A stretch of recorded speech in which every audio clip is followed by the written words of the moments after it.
ఒక పీక్స్ లోకి వెళ్ళిపోద్ది అనమాట సినిమా స్టోరీ మొత్తము. ఒక సినిమా హిట్ అవ్వాలంటే 90% స్టోరీ ఇంపార్టెంట్. ఈ సినిమాలో స్టోరీ ఉంది. ఈ సినిమా అనే కాదు, రేపు గుంటూరు కారం సినిమా చూసినా కూడా ఫస్ట్ ఒక సినిమా చూడంగానే 90% స్టోరీనే చూస్తాం మనం. స్టోరీ కేకలాగా ఉంది.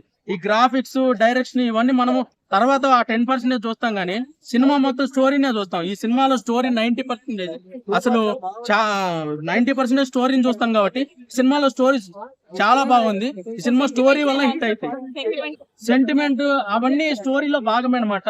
ఆ సిస్టర్ సెంటిమెంట్ ఉంది, అక్క సెంటిమెంట్. ఆమె వాళ్ళ తమ్ముడి కోసము దాన్ని ఏమంటారు పెళ్లి కూడా చేసుకోకుండా ఉండేది. ఆ చివరికి అర్జున్ తేజ సజ్జ అది తెలుసుకొని వాళ్ళ అక్కకి పెళ్లి చేయాలని కూడా చూస్తాడు.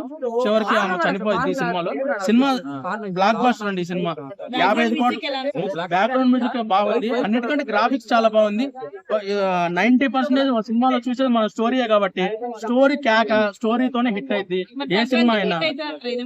అంటే నేను ఇంకా రేపు గుంటూరు కారం సినిమా చూడకుండా మనము రెండింటిని కంపేర్ చేయలేం కాబట్టి నేను ఏం చెప్పలేకపోతున్నాను. ఈ సినిమా చిరంజీవి గారితో తీయాల్సిన సినిమా.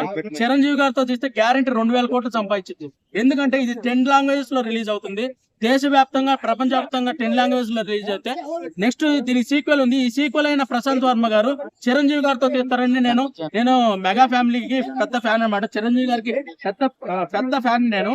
ఈ సినిమా చిరంజీవి గారితో తీస్తే గ్యారంటీ 2000 కోట్లు సంపాదించింది. ఎందుకంటే ప్రపంచ వ్యాప్తంగా 10 లాంగ్వేజ్ లో రిలీజ్ అవుతుంది కాబట్టి గ్యారంటీ 2000 కోట్లు సంపాదించింది. నేను అబద్ధం చెప్పట్లేదు. ఇది నెక్స్ట్ దీని సీక్వెల్ అయిన కనీసము చిరంజీవి గారితో తీస్తారని నేను అనుకుంటున్నాను. Thank you.